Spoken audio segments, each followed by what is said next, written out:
A week after a public baptism, one of California's richest church donors was found dead in his Tesla with a hose in the exhaust. Cops called it suicide. But behind the scenes, something didn't add up. Sources say his wife had handed him her phone minutes before the baptism ended, just long enough for him to see a message she wasn't supposed to get. It came from the pastor. 7 days later, Raymond was dead. His wife updated the life insurance. And the pastor? He vanished from the pulpit. What no one knew was that the police were already closing in, and the so-called man of God wasn't the only one with secrets. On the morning of June 12th, a local fisherman spotted a parked Tesla Model X at a coastal turnout just off Westport Bluff Road, an area known for scenic views and late-night visitors. The windows were up. The vehicle had been running for hours. By the time first responders arrived, it was too late. Inside the driver's seat was 48-year-old Raymond Keene, real estate investor and one of the top donors to a fast-growing suburban church in Marin County. The engine was still warm.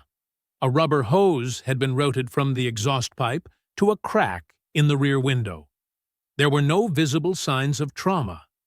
No note left behind. Investigators quickly concluded it was suicide by carbon monoxide. The vehicle's interior was undisturbed. Toxicology reports confirmed the presence of lethal gas levels. To outsiders, the case appeared open and shut. But those who knew Raymond personally weren't convinced. He had no documented history of depression, no financial collapse, no family estrangement. His portfolio was healthy, his reputation spotless. According to close associates, he had been in good health and had just completed a major commercial acquisition weeks earlier. Plans were in place for a new residential project in Sacramento, and he'd scheduled multiple meetings the following week. The only change, according to his longtime assistant, was his demeanor following a church baptism the previous Sunday. She described him as distracted, unusually withdrawn, and, by midweek, entirely unresponsive to messages about pending deals. Raymond had always been deliberate in his decisions. Whether in business or family, he left instructions, lists, explanations.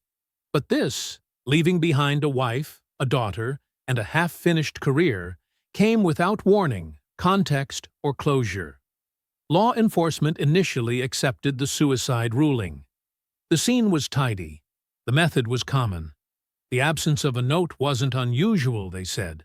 Still, a quiet inquiry was opened, standard procedure, but with additional attention due to Raymond's public status.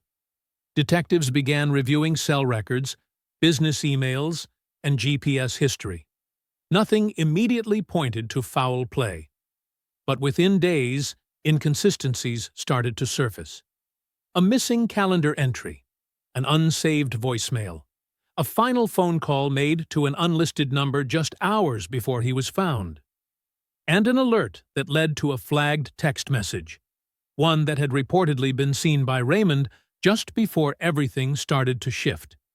It came, they would later learn, during a church event where nothing was supposed to go wrong. To the public, Raymond and Danielle Keene had the kind of life that fit seamlessly into the world they helped fund. Their names appeared regularly in charity bulletins, donor plaques, and black tie programs throughout Northern California. At their church, they weren't just members, they were pillars. Raymond handled most of the financial side. His contributions had funded a major sanctuary expansion the year before. Danielle took on a more visible role, organizing women's events, hosting private brunches for new members, and appearing frequently in church photo campaigns. Together, the Keenes embodied the image of faith, influence, and community success. Pastor Eli Maddox often referred to them as kingdom builders. He, in turn, was a regular guest at their home, often invited for dinners, planning sessions, and occasional weekend getaways connected to leadership retreats. But beneath that polished exterior, details were beginning to drift. During early reviews of Raymond's call logs and credit card statements, investigators noticed odd travel overlaps. Flights booked days apart that landed in the same cities. Hotel charges that appeared under Danielle's name, but matched nights Pastor Eli was traveling for ministry partnerships. There were no formal calendar events linking the trips, no receipts for actual conferences or outreach. One entry showed both Danielle and Eli in San Diego for a regional women's revival. But there was no record of Danielle attending any official sessions. The hotel, booked under a corporate rate, showed only 2 guests checked in, and no check-in from the ministry's official delegation. Investigators began to cross-reference Eli's phone records. Several calls between him and Danielle were logged late at night, often past midnight, sometimes back-to-back with early morning prayer texts. On their own, these weren't proof of anything criminal.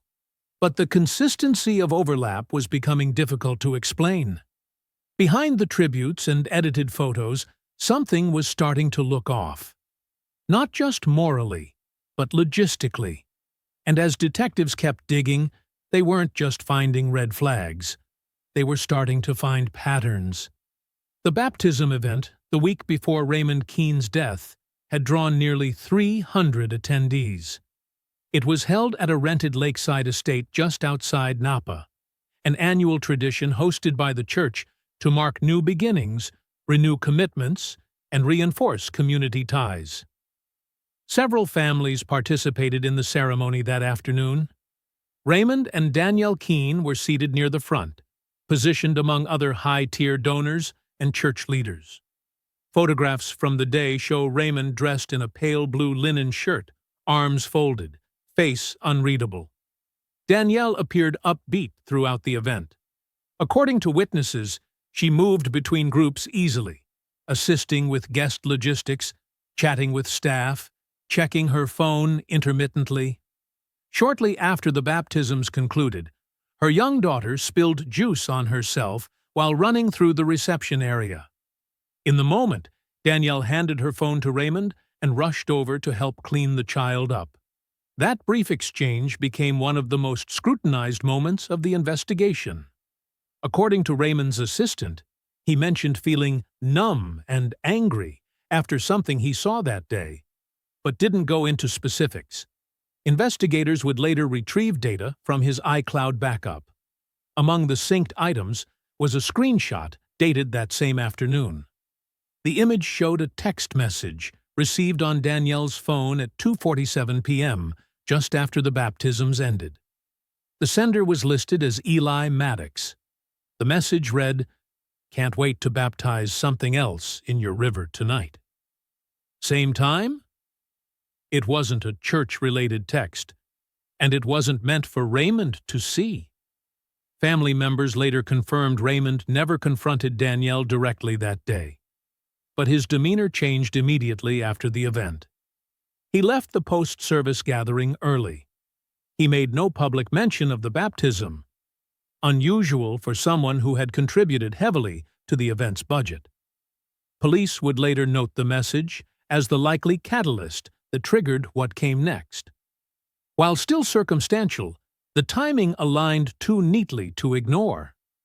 The text had gone to Danielle's phone. She had handed it to her husband, and by all indications, he had read it in real time.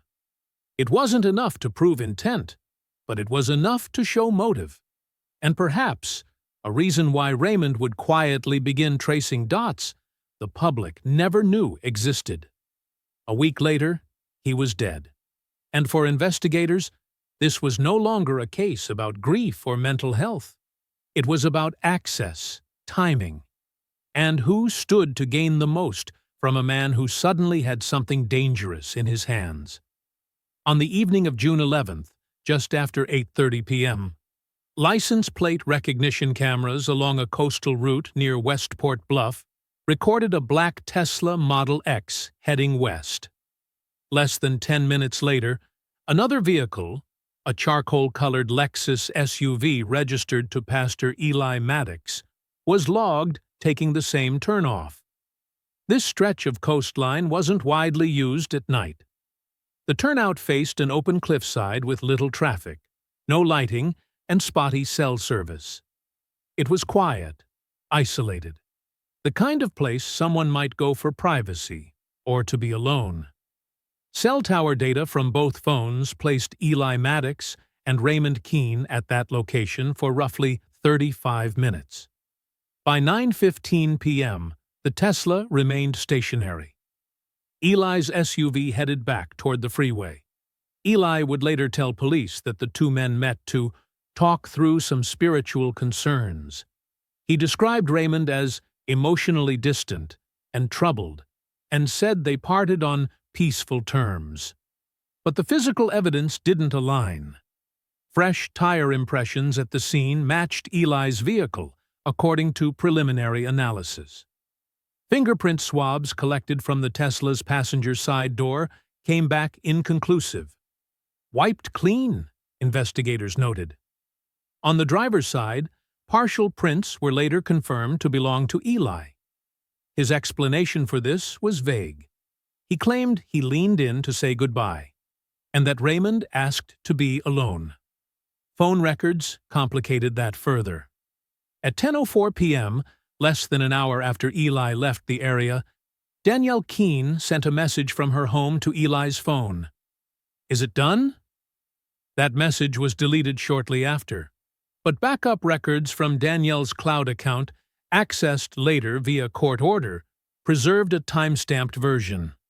No reply from Eli was found, but his phone remained inactive for nearly 2 hours after that. Investigators believed the meeting was not spontaneous. It had been prearranged. Raymond's calendar for that night had been cleared manually just a few hours earlier. There were no emails, no calls scheduled, and no witnesses to place him anywhere else.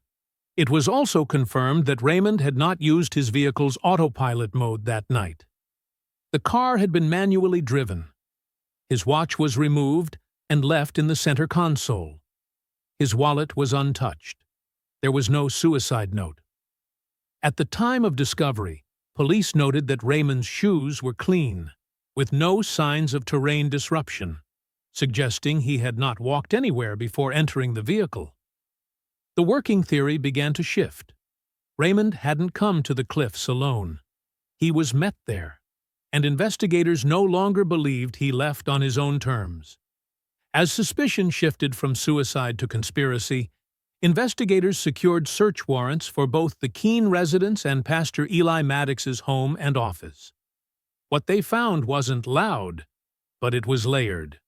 Credit card statements traced over 6 months revealed a pattern. Boutique hotel stays across California, each falling within a day of either Danielle Keene's solo retreats or Eli Maddox's speaking engagements. In at least 4 cases, both their names appeared on hotel guest records, using separate bookings, but checking in within an hour of each other.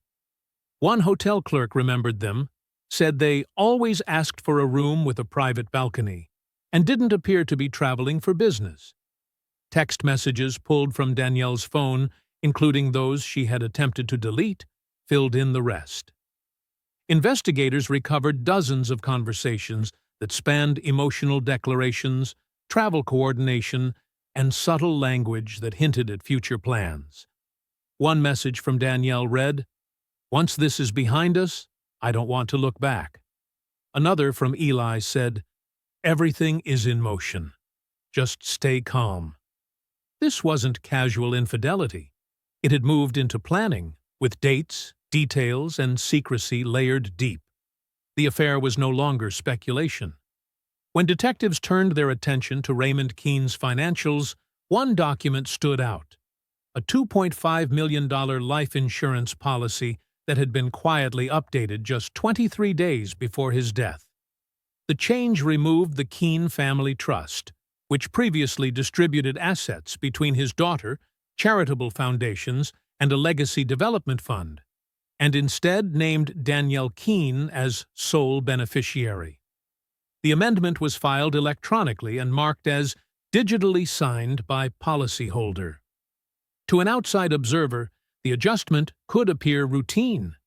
Married couples shift designations all the time. But for investigators, the timing raised questions, especially when viewed alongside mounting evidence of infidelity and deceit. Raymond's longtime attorney confirmed he had no knowledge of the change. In fact, he provided internal memos showing that, around the same period, Raymond had requested a meeting to revise his will, not to include Danielle, but to begin a formal separation process. According to the attorney, Raymond had expressed concerns about undisclosed spending, irregularities in shared accounts, and what he described as emotional distance I can't explain. The attorney noted that Raymond wasn't ready to file for divorce just yet, but had made it clear he wanted protections in place before year's end. When insurance officials were contacted, they confirmed that the policy change had gone through their online portal, with no red flags.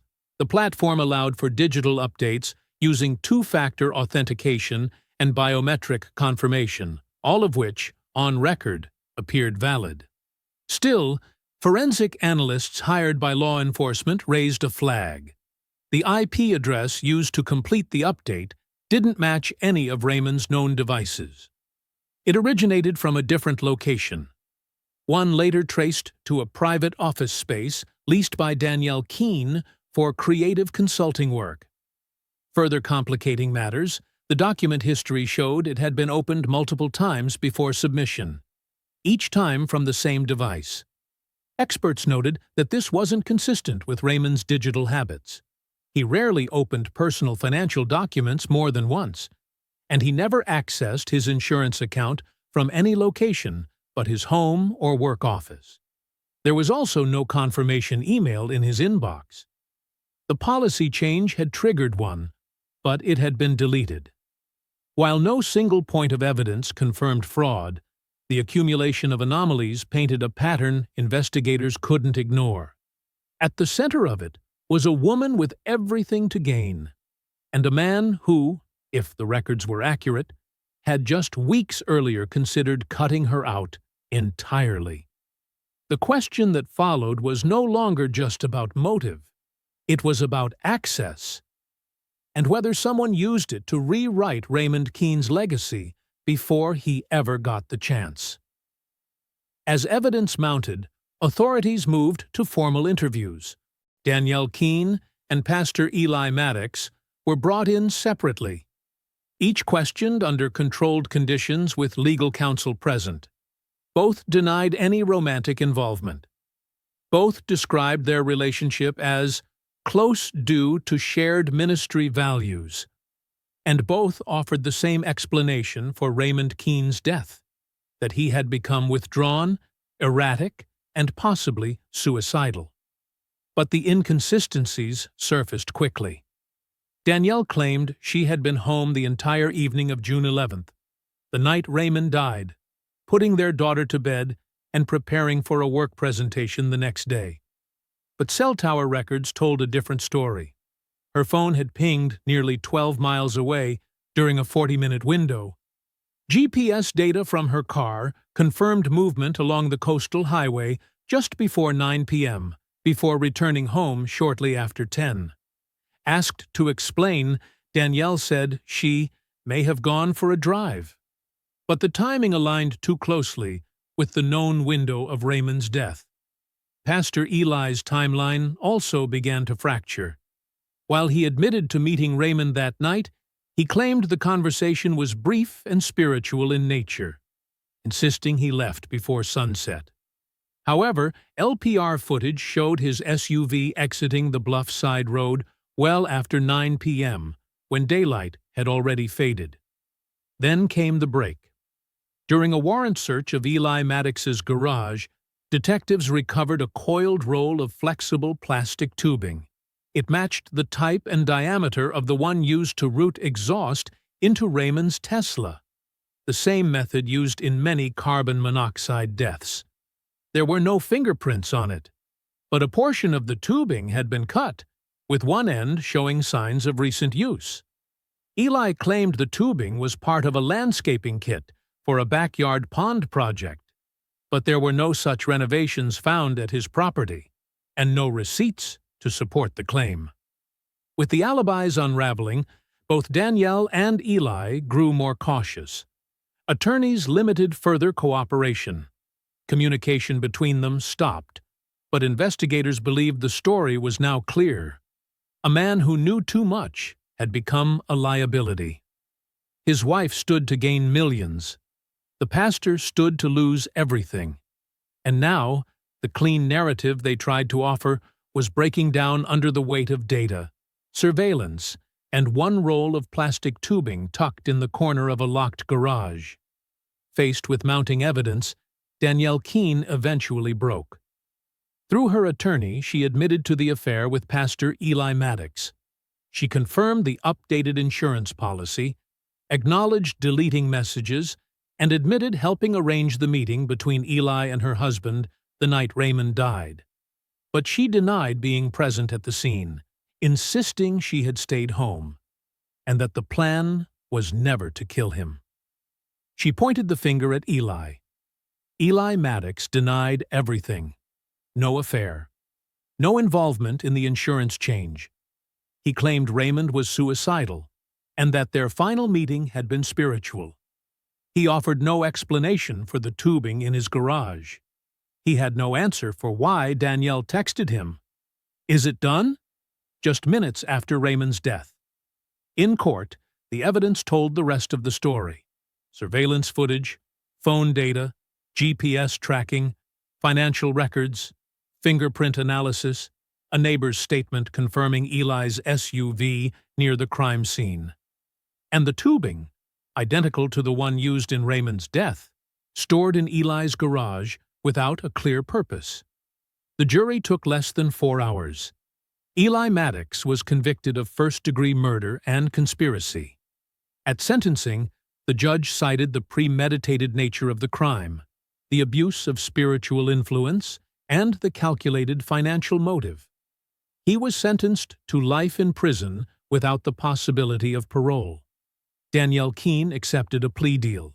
In exchange for full cooperation, she pleaded guilty to conspiracy to commit murder and insurance fraud. She was sentenced to 14 years in prison, with eligibility for parole after 9. The $2.5 million life insurance payout was blocked by court order.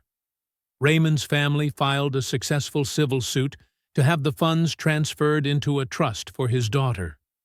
The church disbanded within a month of Eli's conviction. Donations vanished. Leadership resigned. The building was sold. The name was never spoken from the pulpit again. In the end, the crime wasn't uncovered by forensics or a dramatic confession, but by a simple mistake. A message meant for someone else, seen by the wrong person at the worst possible time. It wasn't love. It wasn't faith. It was greed, plain and simple. And justice, when it finally came, made sure both of them paid for it.